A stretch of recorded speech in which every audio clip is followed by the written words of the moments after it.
కూడికలో కలుసుకోవటం చాలా సంతోషంగా ఉంది. చేరువచ్చిన అందరికీ యేసుక్రీస్తు వారి నామంలో నా వందనాలు. ఈరోజు మనం దేవుని యొక్క పర్వతం ఎక్కడం వలన, అంటే దేవుని యొక్క సన్నిధికి రావటం వల్ల మనకి వచ్చే మేళ్ళు గురించి మనం ధ్యానం చేద్దాం. మనం పోయినసారి దేవుని యొక్క పర్వతాన్ని ఎవరు ఎక్కుతారు, లేదంటే దేవుని యొక్క సన్నిధికి ఎవరు వస్తారనే విషయాల గురించి మనం ధ్యానం చేసుకున్నాం.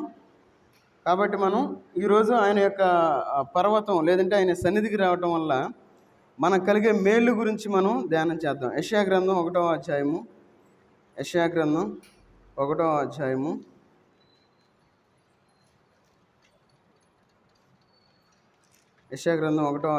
12-13 వచనాలు తీసుకున్నారు, చదవండి. నా సన్నిధిని కనబడవలనని మీరు వచ్చుచున్నారే, త్రొక్కుటకు మిమ్మల్ని రమ్మన్న వాడెవడు? మీ నైవేద్యము వ్యర్థము, అది నాకు అసహ్యము పుట్టించును. ధూపార్పణము దాని నెకను తేకుడి. అమావాస్యు, విశ్రాంతి దినమును, సమాజ కోట ప్రకటనమును జరుగుచున్నవి. పాపుల గుంపు కూడిన ఉత్సవ సమాజమున నేనోర్చజాలను. ప్రార్థన చేసుకుందాం. మహోన్నతుడైన దేవా, సర్వాధికారి అయిన దేవా, నీకు వందనాలు తండ్రి.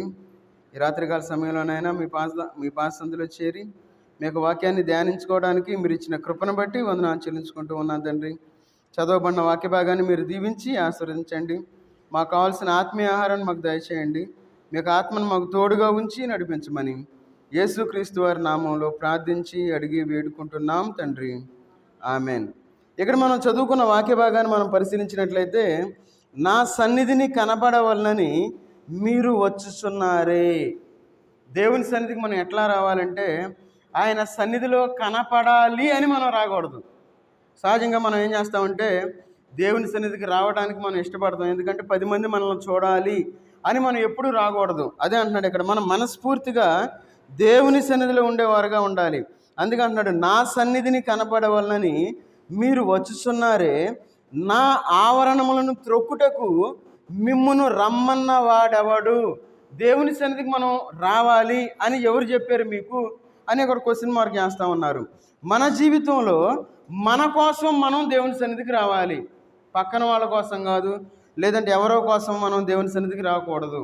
మన కోసం మనం దేవుని సన్నిధిలో మనం కనపడాలి అని చెప్పి దేవుని యొక్క వాక్య భాగం సెలవిస్తూ ఉంది. ఎందుకంటున్నాడు ఇక్కడ, నా ఆవరణములను త్రొక్కుటకు మిమ్మును రమ్మన్న వాడెవడు? మీ నైవేద్యము వ్యర్థము, అది నాకు అసహ్యము పుట్టించు. ధూపార్పణమును దాని నెకను తేకుడి. నైవేద్యము వ్యర్థం అంటా ఉన్నారు. ఈ లోకంలో సహజంగా మనం ఆదివారం ఏం చేస్తామంటే, కానుకలు మనం అర్పిస్తూ ఉంటాం. ప్రతి ఒక్కరు మనం కానుకలు వేస్తూ ఉంటాం. ఎందుకు మనం దేవుని సన్నిధిలో కానుక ఇచ్చేటప్పుడు ఆ కానుక కూడా వ్యర్థం అని చెప్తా ఉన్నారు. ఎందుకంటే మనం దేవుని సన్నిధిని ప్రేమించడం లేదు కాబట్టి, మనం దేవుని యొక్క సన్నిధిలో ఉండడం లేదు కాబట్టి అది కూడా వ్యర్థమే అని చెప్పి ఇక్కడ చెప్తా ఉన్నారు. అందుకన్నాడు, అది నాకు అసహ్యము పుట్టించు. ధూపార్పణము దాని నెక తేకుడి. తర్వాత ఏమంటా ఉండొచ్చు, అమావాస్యు, విశ్రాంతి దినమును, సమాజ కోట ప్రకటనమును జరుగుచున్నవి. మన జీవితంలో దేవుని సన్నిధిలో మనం కరెక్ట్గా ఉండాలి. ఏదో నామకార్థ క్రైస్తవులుగా ఉంటే ఉపయోగం లేదు, అసలు మిమ్మల్ని ఎవరు రమ్మన్నారు అని చెప్పి దేవుని యొక్క వాక్య భాగం సెలవిస్తూ ఉంది. మనం దేవుని సన్నిధికి అసలు ఎందుకు రావాలి, అసలు అంత అవసరం ఏంటి, మనకు వచ్చే మేళ్ళు ఏంటి అనే విషయాల గురించి ఈ రాత్రి కాల సమయంలో మనం కొన్ని విషయాలు ధ్యానం చేద్దాం. మనం చూసుకున్న ఒక మాట ప్రకటన గ్రంథంలో ఏం చూసాం? ప్రకటన గ్రంథం 4వ అధ్యాయము 1వ వచనం చదవండి. ఒకసారి ఆ మాటను మనం జ్ఞాపకం చేసుకుందాం. ఈ సంగతులు జరిగిన తర్వాత నేను చూడగా, అదిగో పరలోకమందు ఒక తలుపు తెరవబడి ఉండెను. మరియు నేను మొదట విన్న స్వరము బోరధ్వని వలె నాతో మాటలాడగా వింటిని.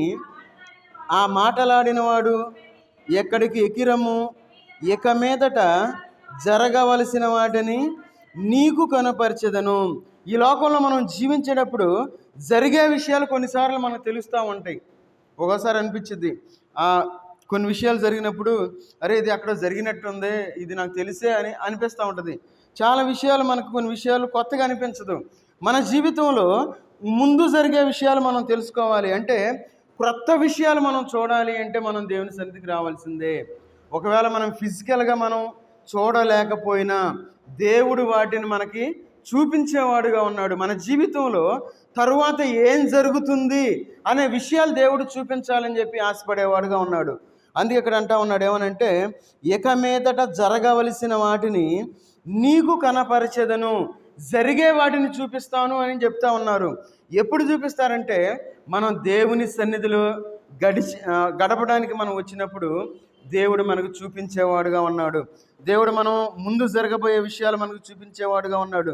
చూడండి, ఒకసారి మనం చూద్దాం, పరిశీలన చేద్దాం. ద్వితీయోపదేశకాండం 3వ అధ్యాయము, ద్వితీయోపదేశకాండం 3వ అధ్యాయము 27వ వచనం చదవండి. 3:27 ఎట్లా ఏ విధంగా చూపిస్తాడు?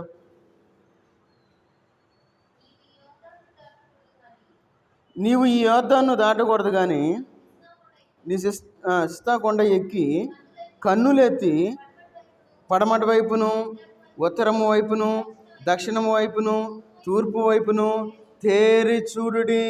ఇక్కడ చూడండి, ఇక్కడ ఏమంటా ఉన్నారు? మోషే గారు చెప్తా ఉన్నారు ఏమో, నీవు యోర్దానును దాటకూడదు కానీ నీవు పిస్గా కొండ ఎక్కి కన్నులెత్తి. చూడండి, కొండ మీదకి వెళ్ళు అని చెప్తా ఉన్నారు. ఆ కొండ మీద నుండి చూడు అని చెప్పి ఇక్కడ సెలవిస్తూ ఉన్నారు. అందుకే ఎట్లా చూడమంటా ఉన్నాడు? కన్నులెత్తి పడమటి వైపుకు, ఉత్తరం వైపుకు, దక్షిణం వైపుకు, తూర్పు వైపుకు తేరి చూడుడి. మన జీవితంలో మనం దేవుని సన్నిధిలోనికి వచ్చి తేరి చూసేవారుగా ఉండాలి. ఎవరు తేరి చూస్తారు? నిద్రపోయే వాళ్ళు తేరి చూడగలరా? ఒకవేళ మనం దేవుని సన్నిధికి వచ్చి నిద్రపోతా ఉన్నాం అనుకోండి, తేరి చూడగలమా? చూడలేము. దేవుని వాక్యాన్ని కూడా మనం వినలేము. ఎందుకంటే మనం నిద్ర మత్తులో ఉన్నాం కాబట్టి. అసలు మనం దేవుని సన్నిధికే రాలేదనుకోండి, ఇంకా దేవుని వాక్యాన్ని మనం ఏం వినగలం? దేవుణ్ణి మనం ఎక్కడ తేరి చూడగలం? మన జీవితంలో కొండ ఎక్కే అనుభవాన్ని మనం కలిగి ఉండాలి. ఎప్పుడైతే మనం ఆ విధంగా కొండ ఎక్కే అనుభవాన్ని మనం కలిగి ఉంటామో తేరి చూడగలుగుతాం. మన దేవుడు మన జరబోయే విషయాలు మనకి ముందుగా చూపించేవాడుగా ఉన్నాడు. చూడండి, ద్వితీయోపదేశకాండంలోనే 32వ అధ్యాయము 49వ వచనం చదవండి. 32:49. ఆ దినమున యెహోవా మోషేతో ఎట్లైనను యెరికో ఎదుట ఉన్న మోయాబు దేశమందలి అబారీమును ఈ పర్వతము అనగా నెబో కొండ ఎక్కి నేను ఇశ్రాయేలుకు స్వాస్యముగా ఇచ్చుచున్న కనాను దేశమును చూచి. చూడండి, మోషేతో చెప్తా ఉన్నారు. ఎవరు? దేవుడు మాట్లాడుతూ ఉన్నాడు. ఏమని? మోషే, నువ్వు కొండ ఎక్కు, నేను నా ప్రజలకు ఇవ్వబోతా ఉన్న యొక్క దేశాన్ని చూడు. నువ్వు ఎప్పుడైతే కొండ ఎక్కగలుగుతావో అప్పుడు నువ్వు దేశాన్ని చూడగలుగుతావు అని చెప్పి దేవుడు సెలవిస్తూ ఉన్నాడు. ఎందుకంటున్నాడు? ఏమని? ఈ నెబో కొండ ఎక్కి నేను ఇశ్రాయేలుకు స్వాస్యముగా ఇచ్చుచున్న కనాను దేశమును చూచి. కనాను దేశాన్ని చూడాలి అంటే మోషే నెబో కొండ ఎక్కవలసిందే. మనం దేవుని యొక్క విషయాలు మనకు బోధపడాలి అంటే, మన కుటుంబ పరిస్థితి మనకు తెలియాలి అంటే, మన జీవితంలో ఏం జరుగుతుంది అనే విషయాలు మనకు బోధపడాలి అంటే మనం దేవుని సన్నిధికి రావాల్సిందే. ఎవరైతే దేవుని సన్నిధిలో గడిపేవారుగా ఉంటారో, దేవునికి ప్రార్థించేవారుగా ఉంటారో, దేవుని యొక్క వాక్యాన్ని వినేవారుగా ఉంటారో, వారి జీవితాల్లో వారి స్వాస్యాన్ని చూడగలుగుతారు అని చెప్పి దేవుని యొక్క వాక్య భాగం మనకి సెలవిస్తూ ఉంది. అందుకే అన్నాడు, నేను ఇశ్రాయేలుకు స్వాస్యముగా ఇచ్చిన కనాను దేశమును చూడగలుగుతాం. అనేకమైన గూఢమైన విషయాలు మనం చూడగలుగుతాం. ఎప్పుడు చూడగలుగుతాం అంటే దేవుని యొక్క సన్నిధికి మనం ఎప్పుడైతే రాగలుగుతామో దేవుడు మనతో మాట్లాడే దేవుడుగా ఉన్నాడు. మన దేవుడు మన పరిస్థితిని చూపించే దేవుడుగా ఉన్నాడు. ప్రతి విషయంలో మనకు సహాయపడే దేవుడుగా ఉన్నాడు మన దేవుడు. కాబట్టి క్రొత్త విషయాలు మనకు తెలియాలి, క్రొత్త విషయాలు మనం చూడగలగాలి అంటే మనం ఖచ్చితంగా దేవుని సన్నిధికి రావాలి అని చెప్పి దేవుని యొక్క వాక్య భాగం మనకి సెలవిస్తూ ఉంది. చూడండి, ఇంకా మన జీవితంలో మనం దేవుని సన్నిధికి మనం ఎప్పుడు వస్తే మన జీవితాలు ఏ విధంగా ఉంటాయి అంటే, చూడండి, మత్తయి సువార్త 5వ అధ్యాయము, మత్తయి సువార్త 5వ అధ్యాయము 14వ వచనం చదవండి. 5:14. మీరు లోకమునకు వెలుగై ఉన్నారు, కొండ మీద నుండి పట్టణము మరుగై ఉండనేరదు. చూడండి, ఇక్కడ ఆకర్షణ కనపడతా ఉంది మనకి. ఇక్కడ ఎట్లా ఉంది? కొండ మీద ఉన్న పట్టణము మరుగై ఉండనేరదు. ఏ పట్టణం మరుగ్గా ఉండదు? కొండ మీద ఉన్న పట్టణము మరుగ్గా ఉండదు అని చెప్తా ఉన్నారు. అయితే ఈ మాట చెప్పే ముందు ఒక మాట అంటా ఉన్నారు. ఏమని? ఇక్కడ మీరు లోకమునకు వెలుగై ఉన్నారు. మనం ఎట్లా ఉన్నాం ఈ లోకంలో? వెలుగుగా ఉన్నామా, చీకటిగా ఉన్నామా? వెలుగు ఏం చేస్తుందంటే చీకటిగా ఉన్న ప్రాంతాన్ని వెలిగించేదిగా ఉంటుంది వెలుగు. చీకటిగా ఉన్న ప్రాంతాన్ని, చీకటిని పారద్రోలేదిగా ఉంటుంది వెలుగు. మరి మన జీవితంలో మనం వెలుగుగా ఉన్న మరి మనం ఎందుకు వెలిగించబడటం లేదు? ఎందుకంటే మనం దేవుని సన్నిధికి రాలేని స్థితిలో మనం జీవిస్తూ ఉన్నాం. ఈ కొండ మీద ఉన్న పర్వతం ఎట్లా ఉంది చూడండి. ఆ కొండ మీద ఉండు పర్వతము మరుగై ఉండనేరదు. అంటే మనకు చూడడానికి ఒక ఆకర్షణగా కనబడతా ఉంటుంది. ఎందుకంటే ఆ యొక్క పట్టణాన్ని మనం చూసినప్పుడు చాలా ముచ్చటగా ఉంటుంది. అందుకే ఆకర్షణ అనేది మనకు కనబడతా ఉంది. మన జీవితాలు ఆకర్షణ కలిగినవిగా ఉండాలి, లేదంటే వెలుగు కలిగినవిగా ఉండాలి అంటే మనం ఖచ్చితంగా దేవుని సన్నిధిలో ఉండవలసిందే. అయ్యా నేను దేవుని సన్నిధికి రాను, నేను ప్రార్థనకి రాను, నేను ఆదివారం ఒక్కరోజే వస్తాను అని ఎవరైతే అనుకుంటూ ఉన్నారో, యెషయా గ్రంథం 1వ అధ్యాయం 12వ వచనంలో చదువుకున్న విధంగా అసలు మిమ్మల్ని ఎవరు రమ్మన్నారని చెప్పి దేవుడు క్వశ్చన్ అడుగుతూ ఉన్నాడు. మరి మన జీవితంలో ప్రతి క్షణం మనం దేవునితో గడిపేవారుగా ఉండాలి. వీలైనప్పుడు మనం దేవుని సన్నిధిలో ఉండాలి. ఎందుకంటే మీ అమావాస్య దినములు, అమావాస్య అనేది బైబిల్లో చాలా ముఖ్యంగా చెప్పబడింది. అంటే అమావాస్య రోజు వాళ్ళు కూడుకుంటూ ఉండేవాళ్ళు. బైబిల్లో ఏముందంటే అమావాస్యకు ఒక ప్రాముఖ్యమైన రోజు ఉంది. అందుకన్నాడు అమావాస్య అని చెప్పి మనకు అక్కడ కనబడతా ఉంది. సహజంగా లోకానుసారంగా ఏమనుకుంటారంటే అమావాస్య అనగానే అమావాస్య అంటే మంచిది కాదు, అది ఒక చెడ్డది, చీకటి అని అనుకుంటూ ఉంటారు. కానీ దానికి ఒక మంచి ప్రాముఖ్యమైన రోజు అని చెప్పి మనం అక్కడ చదువుకొని ఉన్నాం. కాబట్టి మన యొక్క జీవితంలో మనం దేవునికి ఎప్పుడైతే మనం ప్రాధాన్యతనిచ్చేవారుగా ఉంటామో మన జీవితాలు వెలుగ్గా ఉండి ఒక ఆకర్షణగా ఉంటుంది అని చెప్పి దేవుని యొక్క వాక్య భాగం మనకి సెలవిస్తూ ఉంది. అందుకంటున్నాడు చూడండి, కీర్తనకారుడు అంటా ఉన్నాడు 121వ కీర్తనలో ఒక మాట అంటా ఉన్నాడు చూడండి. 121వ కీర్తన 1-2 వచనాలు చదవండి. కొండల తట్టు నా కన్నులెత్తుచున్నాను, నాకు సహాయం ఎక్కడి నుండి వచ్చును? యెహోవా వలననే నాకు సహాయం కలుగును. ఆయన భూమి ఆకాశములను సృజించినవాడు. మనం దేవుని యొక్క వాక్య భాగంలో ఏమంటున్నాడు? సహాయం ఎక్కడి నుండి వచ్చింది? దేవుని యొక్క సన్నిధిలో నుండి వస్తుంది. ఎందుకన్నాడు? కొండల తట్టు నా కన్నులెత్తుచున్నాను, నాకు సహాయం ఎక్కడి నుండి వచ్చును? ఈ లోకంలో మనం ఎవరి వైపు మనం కన్నులెత్తినా వాళ్ళు మనకి సహాయపడరు. ఒకవేళ సహాయపడినట్లు మనకు కనపడతారే కానీ వాళ్ళు మనకి 100% సహాయపడని స్థితిలోనే ఉంటారు. దాన్ని మనం అర్థం చేసుకోవాలి. మనం ఏమనుకుంటామంటే ఎవరో నాకు సహాయం చేస్తారని చెప్పి మనుషుల వైపు మనం చూసేవారుగా ఉంటాం. ఈ లోకంలో వాళ్ళు రావాలి, వీళ్ళు రావాలి, వాళ్ళు ఏదో చేస్తారని చెప్పి అనుకుంటా ఉంటాం. కానీ ఇక్కడ కీర్తనకారుడు ఒక మాట అంటా ఉన్నాడు. ఏమనంటే కొండల తట్టు నా కన్నులెత్తుచున్నాను, కొండల తట్టు నా కన్నులెత్తుచున్నాను, నాకు సహాయం ఎక్కడి నుండి వచ్చును? తర్వాత ఏమన్నాడు? యెహోవా వలననే నాకు సహాయము కలుగును. ఈ లోకంలో మనకి సహాయం మనకు కలగాలి అంటే, దేవుని యొక్క సహాయాన్ని మనం పొందాలంటే మనం దేవుని సన్నిధిలో గడిపేవారుగా ఉండాలి. దేవుని సన్నిధికి రావాలంతే.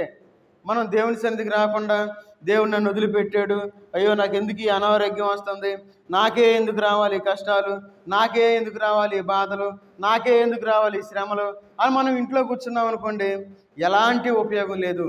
మన జీవితంలో దేవుని సన్నిధికి వచ్చి మనం దేవుని యొక్క సహాయాన్ని మనం పొందేవారుగా ఉండాలి. చూడండి, ఇంకో మాట అంటా ఉన్నాడు కీర్తనకారుడు. కీర్తన గ్రంథం 61వ అధ్యాయము 2వ వచనం చదవండి. 61వ కీర్తన 2వ వచనం.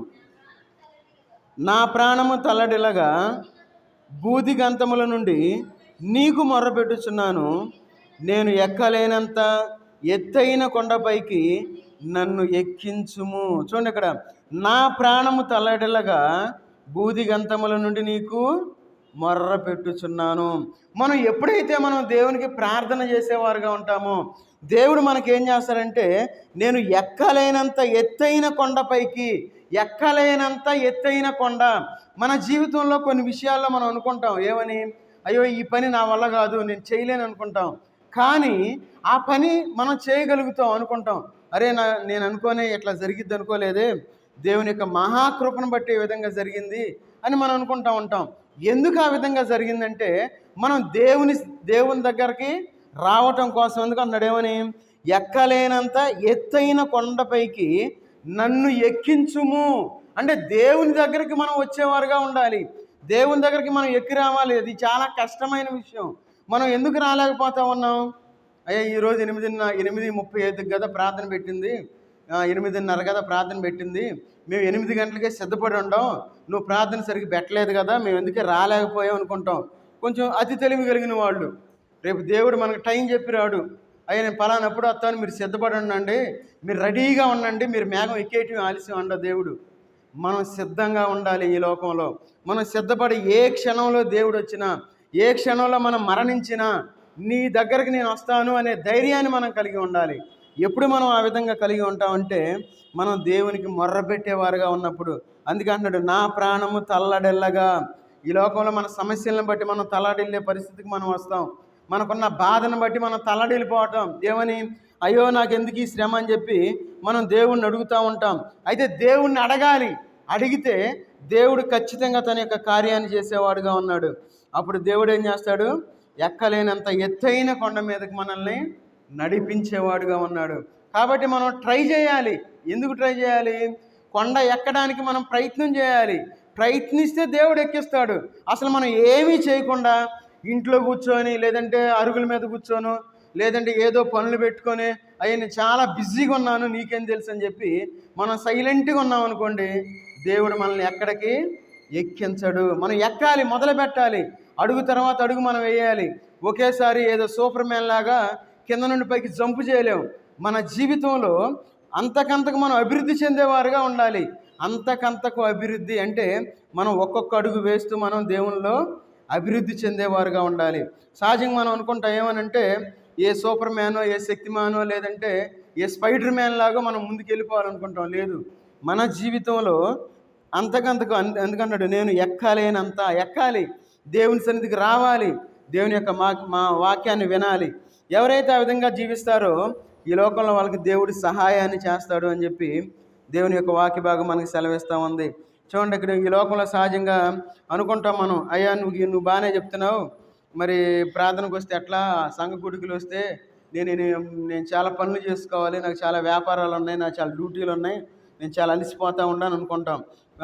సహజంగా ఈ లోకంలో ఒక నానుడి ఏంటంటే కోటి విద్యలు కూటి కొరకే అంటారు. ఈ లోకంలో మనం ఏమి చేసినా ఏం చేస్తాం? తినడానికే, దానికి మించి మనం ఏం ఉపయోగించలేం. మహా అయితే మంచి కారు కొనుక్కుంటాం, లేదంటే మంచి బిల్డింగ్ కొనుక్కుంటాం, లేదంటే మంచి పరుపు కొనుక్కుంటాం, మంచి ఏసీ పెట్టుకుంటాం, లేదంటే ఆ డబ్బు పెట్టి మనం చేయగలిగింది అంతే, అంతకుమించి మనం చేయలేం. కానీ మనకు డబ్బు ద్వారా మనం ఏం ఉపయోగించుకోగలం అంటే తినటం మాత్రమే. ఏది? మన కష్టమంతా మనం తినటం కోసమే. చక్కగా తినాలి, మనం బాగా ఉండాలి. చూడండి, దేవుని యొక్క వాక్య భాగంలో 147వ కీర్తన 147వ కీర్తన 8వ వచనం చదవండి. 147:8. ఆయన ఆకాశమును మేఘములతో కప్పువాడు, భూమి కొరకు వర్షము సిద్ధపరచువాడు, పర్వతముల మీద గడ్డి మొలిపించువాడు. ఎక్కడ మొలుస్తూ ఉంది గడ్డి? పర్వతం మీద గడ్డి మొలుస్తూ ఉంది. పర్వతం మీద ఎట్లా మొలిసిద్ది అసలు గడ్డి? సహజంగా ఈ లోకంలో అనుకుంటాం, ఒక పంటను మనం పండించాలి అంటే మంచి సారవంతమైన భూమి ఉండాలి.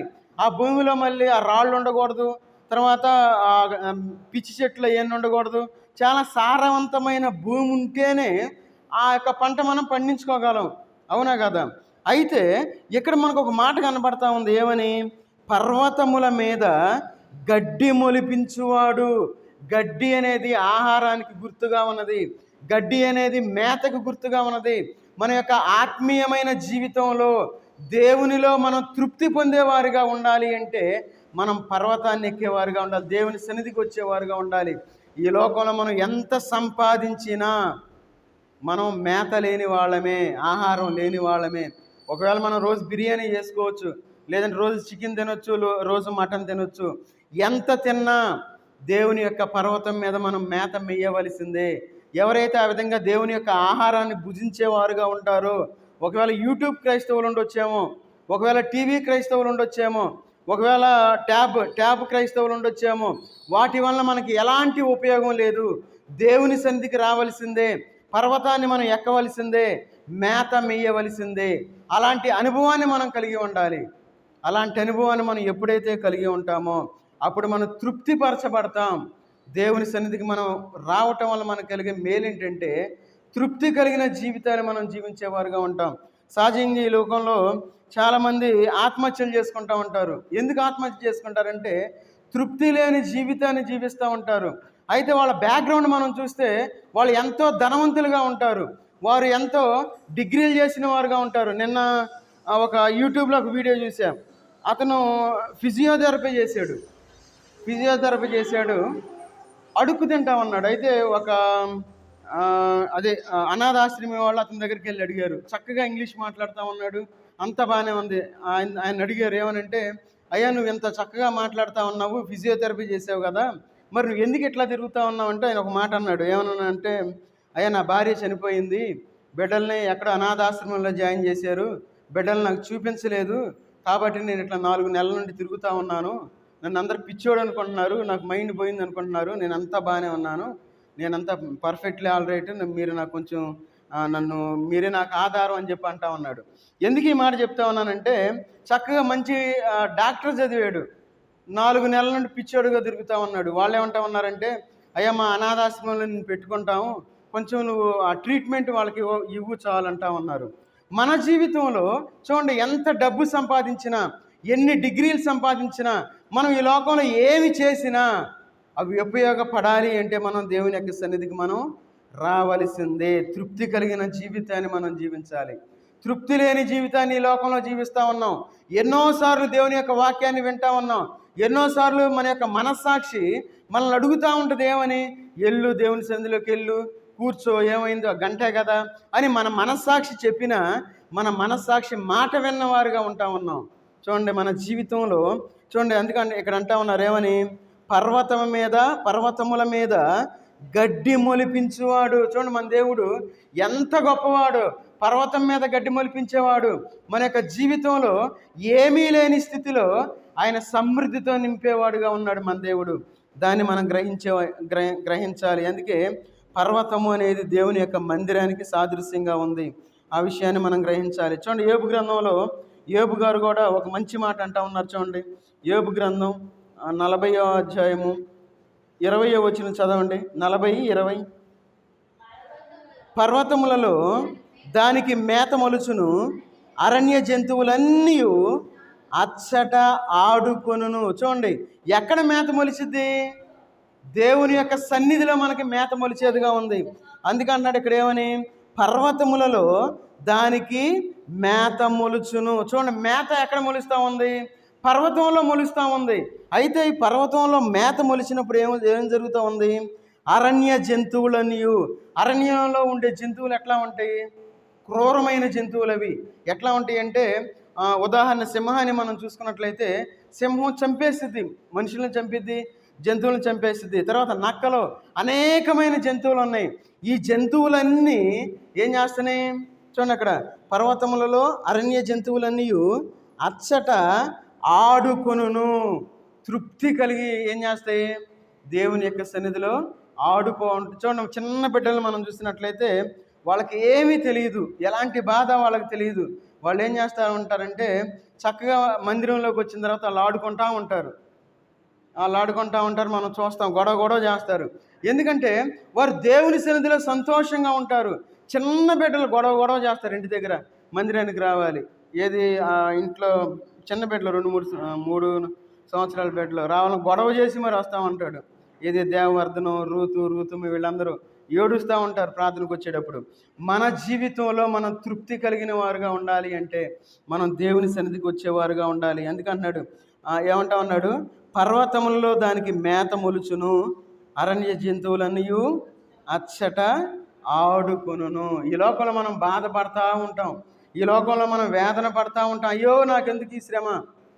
2 రోజుల క్రితం మనందరికీ తెలుసు, ఒక దైవజనుడు ప్రవీణ్ గారు చనిపోయారు. ఏం పేరు? ఇంటి పేరు ప్రవీణ్. ఆయన చనిపోయారు. పగడాల ప్రవీణ్ కుమార్. ఆయన సాక్ష్యం చెబుతా ఉన్నాడు. ఏమనంటే పెళ్ళైన తర్వాత తన యొక్క కూతురికి ఒక మాట చెప్పారు. ఏమనంటే, అయ్యా నీ కూతురికి గుండెలో ప్రాబ్లం ఉంది, చనిపోయిద్ది అమ్మాయి అని చెప్పారు. అయితే ఆయన దైవ సేవకుడు ఎంతో కృంగిపోయాడు. అదేంది దేవుణ్ణి అడుగుతా ఉన్నాడు. ఆయనకు ఒక మాట చెప్పాడు. ఆయనకు అర్థం అవటం కోసం, గీతాంజలి సినిమాలో అక్కడ వచ్చింది కదా, చనిపోయింది కదా అంటే, అవునయ్య నాకు తెలుసు అని చెప్పి అంటాడు అతను సేవకుడు.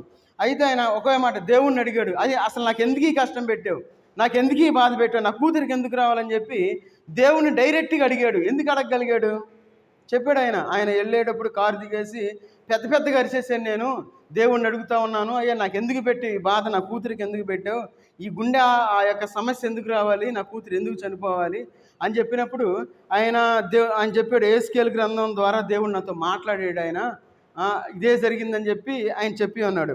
తర్వాత మళ్ళీ చెకప్కి తీసుకెళ్ళాడు. కొన్ని నెలల తర్వాత చెకప్కి తీసుకెళ్తే మీ కూతురికి ఎలాంటి సమస్య లేదు, గుండెలో ఆ బాధ కూడా లేదు, దేవుడు తీసేసాడు, చాలా వండర్ అని చెప్పి వాళ్ళే చెప్పారు. ఎప్పటికి కూడా సజీవురాలుగా ఉంది. నేను ఎందుకు ఈ మాట చెప్తా ఉన్నానంటే, ఈ లోకంలో మనం బాధ ఉన్నప్పుడు మనం ఏం చేస్తామంటే చాలా తీవ్రంగా ఆలోచిస్తాం. ఎందుకు అయ్యా నాకు ఎందుకు పెట్టావు ఈ కష్టం, నాకు ఎందుకు పెట్టావు ఈ బాధ, నాకు ఎందుకు పెట్టావు ఈ శోధన అని చెప్పి ఈ లోకంలో మనం దేవుణ్ణి అడిగేవారుగా ఉంటాం. మనం ఎప్పుడు దేవుణ్ణి గట్టిగా అడగగలుగుతాం, దేవుని సన్నిధికి వచ్చినప్పుడు. ఆయన ఒకే మాట అడిగాడు, నేను నీ సేవకుడిని, నేను నీ యొక్క మాటలు ప్రకటిస్తా ఉన్నాను, నాకే ఎందుకు రావాలని చెప్పి ఆయన డైరెక్ట్గా దేవుణ్ణి అడిగాడు. కాబట్టి మన జీవితంలో మనం ఆనందంగా ఉంటే ఆటలాడుకోగలుగుతాం. సంతోషంగా ఉన్నాం అనుకోండి, మనం ఏం చేస్తాం, ఏదో ఒక కాలక్షేపం కోసం చూస్తాం.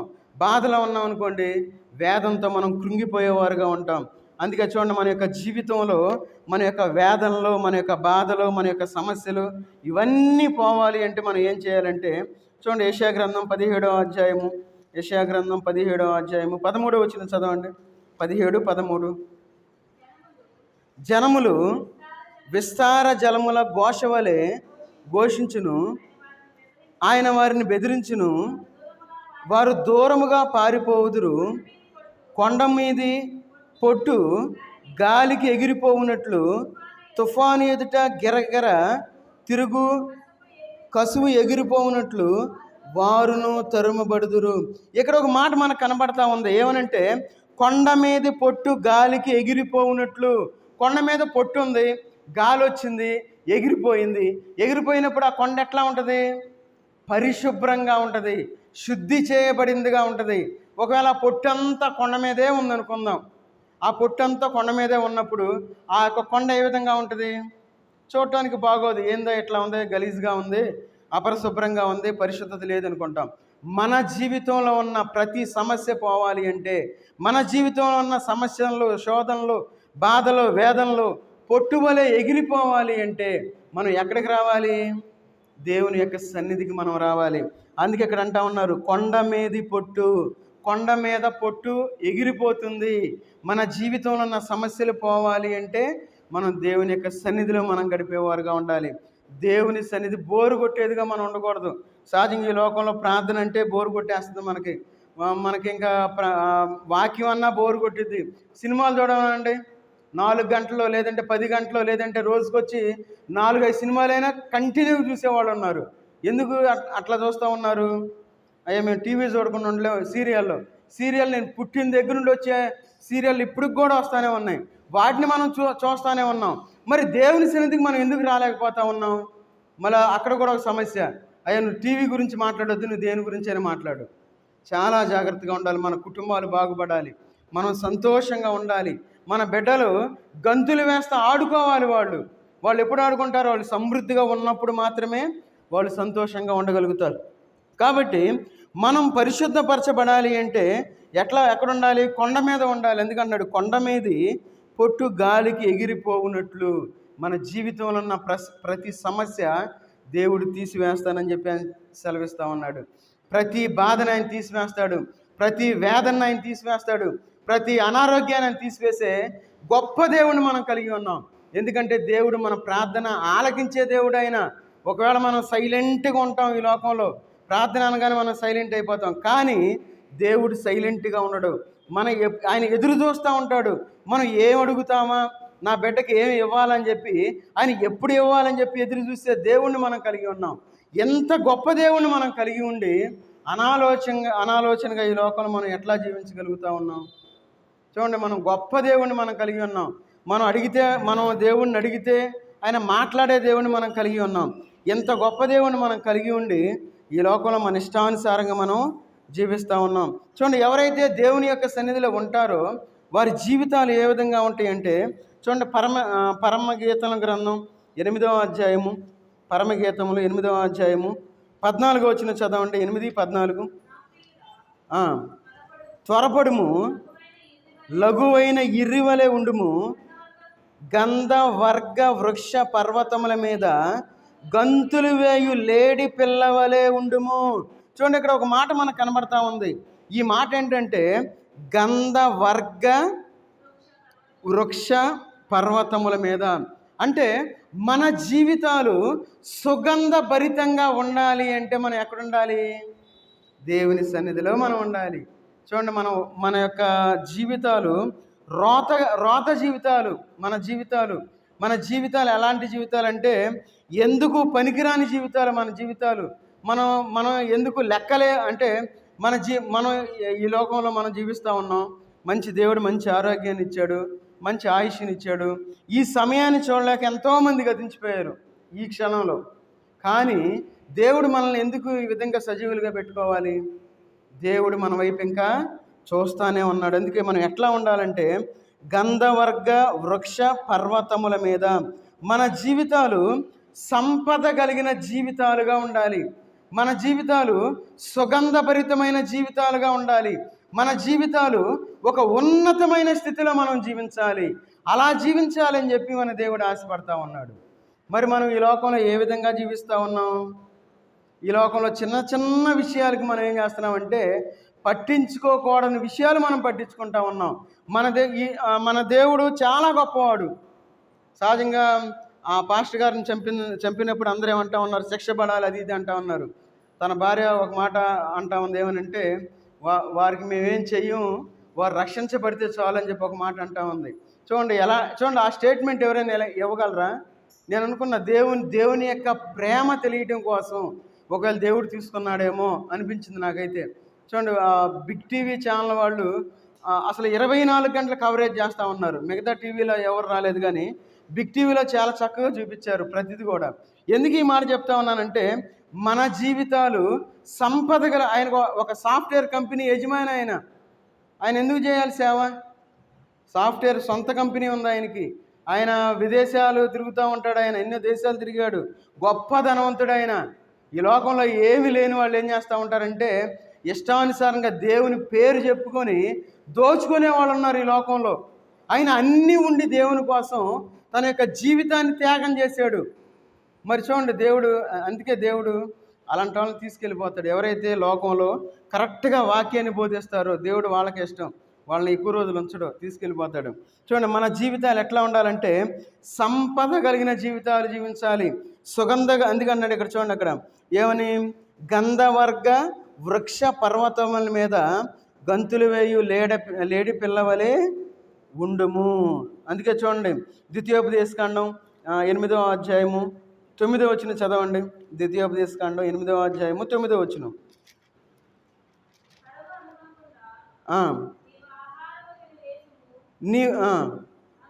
అందులో నీకు ఏ లోపం ఉండదు. అది ఇనప రాళ్ళు గల దేశము, దాని కొండలలో నీవు రాగి త్రవ్వి తీయవచ్చును. చూడండి, కొన్ని వందల సంవత్సరాల ముందు బైబిల్లో కొండ లోపల రాగి ఉంటుంది అనే విషయాన్ని రాశారు. చూడండి, కొండ లోపల రాగి. ఎందుకు ఈ మాట చెప్తా ఉన్నానంటే మనం సంపద కలిగిన జీవితాలు మనం జీవించాలి. సంపద కలిగిన జీవితాలు మనం జీవించాలంటే మనం ఎక్కడ ఉండాలి? పర్వతం మీద మనం జీవించాలి. పర్వతము అనేది దేవుని సన్నిధి, దేవుని మందిరము. ఎవరైతే దేవుని మందిరంలో ఉంటారో వారు సంపద కలిగిన వారుగా ఈ లోకంలో జీవిస్తారు. అందుకే ఇక్కడ అంటా ఉన్నారు ఏమని? దాని కొండలలో నీవు రాగి త్రవ్వి తీయవచ్చును. చూడండి, రాగి బయటికి తీస్తారంట. చూడండి, ఎలాంటి గొప్ప విషయాలు బైబిల్లో రాయబడి ఉన్నాయో. చాలామంది తెలియక ఏమనుకుంటారంటే బైబిల్ ఒక మత గ్రంథం, ఏదో యేసుక్రీస్తు వారు వచ్చారంట, ఆయన చనిపోయాడు, లెగిసాడు, ఏదో చెప్పుకుంటున్నారు అని అనుకుంటూ ఉంటారు. కాదు, బైబిల్ ఒక విజ్ఞాన గ్రంథం. ఇది చాలా విషయాలు తెలుసు. ఎందుకంటే బైబిల్లో చాలా విషయాలు ఉన్నాయి. శాస్త్రవేత్తలు ఏం చేశారంటే ఈ మధ్యకాలంలో నక్షత్రాల సంఖ్యను చెప్పవచ్చు, కౌంట్ చేయొచ్చు అన్నారు. బైబిల్ ఏం చేశారంటే మనకు బైబిల్ నక్షత్రాల సంఖ్యని లెక్కించలేమన్నారు. కొన్ని నెలల తర్వాత వాళ్ళే స్టేట్మెంట్ ఇచ్చారేమని, నక్షత్రాలు గెలాక్సీ చాలా పెద్దది, మనం చాలా చిన్న భూమి మీద ఉన్నాం, అసలు మన వల్ల కాదని వాళ్ళే స్టేట్మెంట్ ఇచ్చారు. చూడండి, బైబిల్లో ఎన్నో విషయాలు ఉన్నాయి. అయితే బైబిల్ని మనం పరిశోధించి చదివితే చూడండి, దేవుడు మనకి సంపదనిచ్చేవాడుగా ఉన్నాడు, జ్ఞానాన్ని ఇచ్చేవాడుగా ఉన్నాడు. కాబట్టి మనం బైబిల్ని తేలిగ్గా తీసుకోకూడదు. చివరగా ఒక 2 మాటలు మనం చదువుకొని మనం ముగించుకుందాం. చూడండి, కీర్తనల గ్రంథం 133వ అధ్యాయము. కీర్తనల గ్రంథం 133వ అధ్యాయము 3వ వచనం చదవండి. సియోను కొండల మీదకి దిగివచ్చు, హెర్మోను మంచు వలె ఉండును, ఆశీర్వాదమును శాశ్వత జీవమును అచ్చట ఉండవలనని యెహోవా సెలవిచ్చి ఉన్నాడు. ఈ పర్వతం మీద మనకేం కనబడతా ఉంది? మంచు కనబడతా ఉంది. మంచు అంటే ఆత్మీయమైన అర్థం ఏంటి చెప్పాలి? మంచు అంటున్నారు కదా, మంచు పడితే ఉదాహరణకి మనకి ఈరోజు బాగా ఎండగా ఉంది, మధ్యాహ్నం బాగా ఎండగా ఉంది. రేపు ఉదయాన్నే మనకి ఎట్లా ఉంటుంది? చల్లగా ఉంటుంది. ఎందుకు చల్లగా ఉంటుంది? మంచు పడుతుంది. అంటే మంచు అనేది చల్లదనాన్ని చూపిస్తూ ఉంది. అంటే మంచు పరిశుద్ధాత్మకి గుర్తుగా ఉన్నది. అది గుర్తుపెట్టుకోవాలి. మంచు అనేది మన జీవితంలో మనం కలిగి ఉండాలి. అందుకే ఇక్కడ అంటా ఉన్నాడు చూడండి, సియోను కొండల మీద దిగివచ్చు హెర్మోను మంచు వలె. ఒకవేళ ఇట్లా రాసి ఉండొచ్చు ఏమనంటే, సియోను కొండల మీద పడు అని రాయొచ్చు. పడు అంటే అక్కడ దిగివచ్చు అంటే పరిశుద్ధాత్ముడు. ఎవరైతే దేవునిలో ఉంటారో వారికి పరిశుద్ధాత్ముడు తోడుగా ఉంటాడు. ఎవరి జీవితాల్లో అయితే పరిశుద్ధాత్మ తోడుగా ఉంటారో వారి జీవితాలు చల్లగా ఉంటాయి అని మనం అర్థం చేసుకోవాలి. అందుకే మనం కొండ అనుభవాన్ని మనం కలిగి ఉండాలి. అందుకన్నాడు సియోను కొండల మీదకి దిగివచ్చు. మనుషులు దిగి వస్తారు, మంచు దిగిరాదు, మనుషులు దిగి వచ్చేది. ఆ మంచు అనేది పరిశుద్ధాత్మ మనం పొందుకునేవారుగా ఈ లోకంలో ఉండాలి. కాబట్టి ఒక రాత్రికాల సమయంలో దేవుడు మనకి ఎన్నో ఆశీర్వాదాలు ఇచ్చాడు. ఆయన యొక్క మందిరంలో మనం ఉంటే. అందుకంటే నడుచుండి 2వ వచనం, అది తల మీద పోయబడి అహరోను గడ్డమ మీదుగా కారి అతని అంగీల అంచు వరకు దిగజారిన పరిమళ తైలము వలె ఉండును. చూడండి, అలాంటి జీవితాలు మనం జీవించేవారుగా ఉండాలి. చల్లదనాన్ని మనం కలిగి ఉండాలి.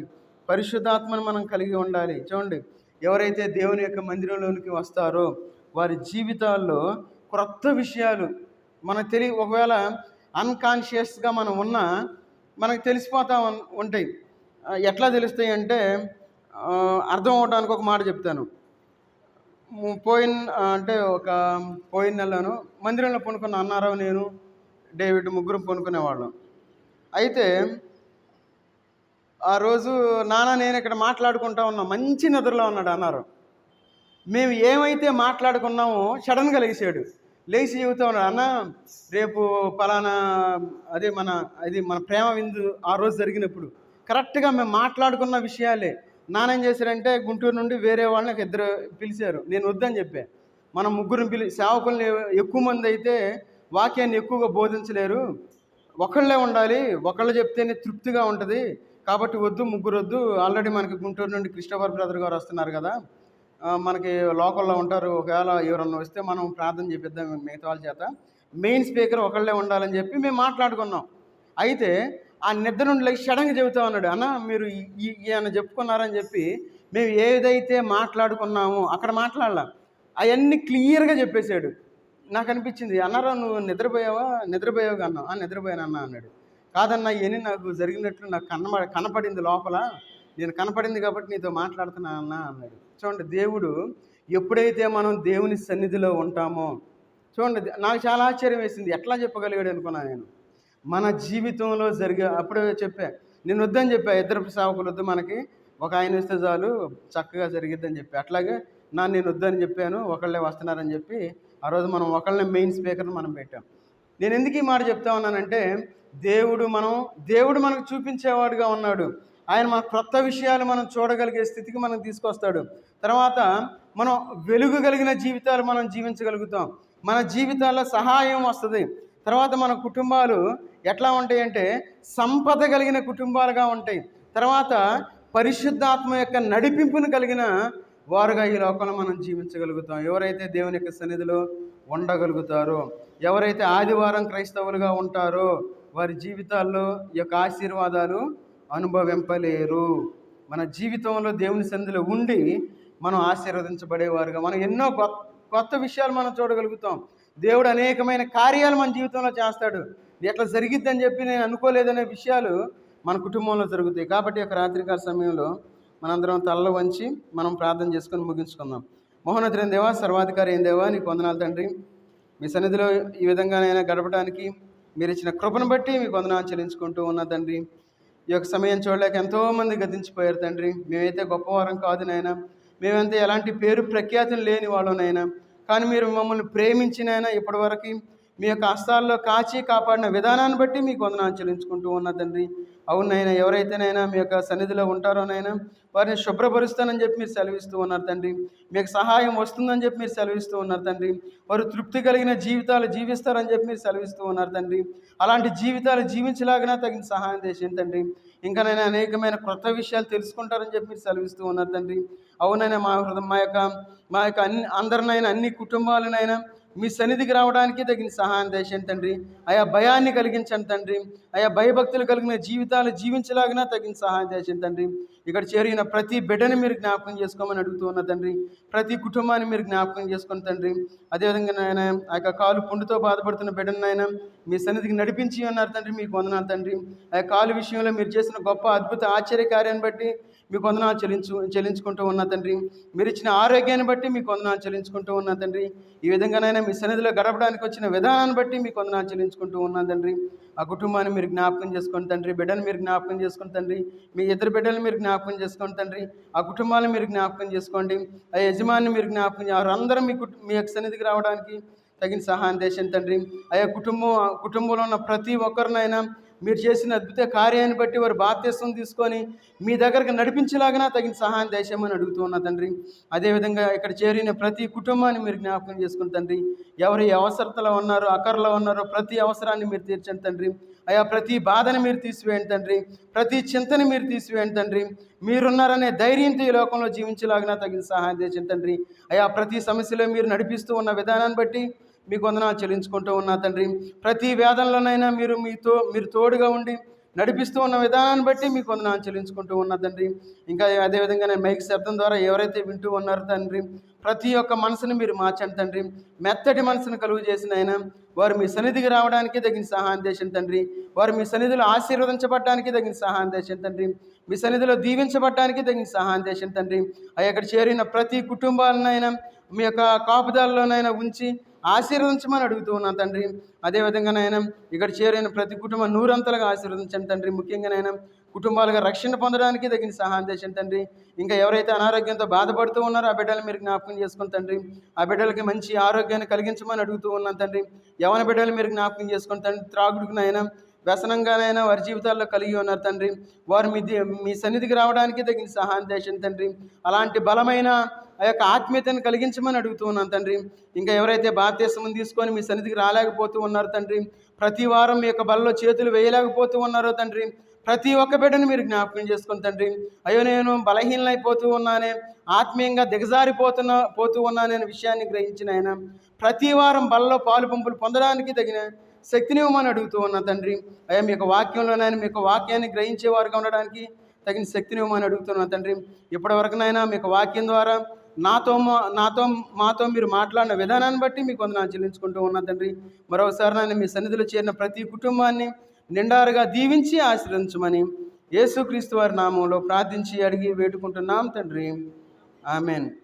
మన తండ్రి దేవుని యొక్క ప్రేమయు, కుమారుడైన యేసుక్రీస్తు వారి యొక్క కృపయు, పరిశుద్ధాత్మ యొక్క అన్యోన్య సహవాసము ఇక్కడ చేరిన మనకు తన్ను ప్రేమించు వారందరికీ సదాకాలం తోడయుండి నడిపించునుగాక.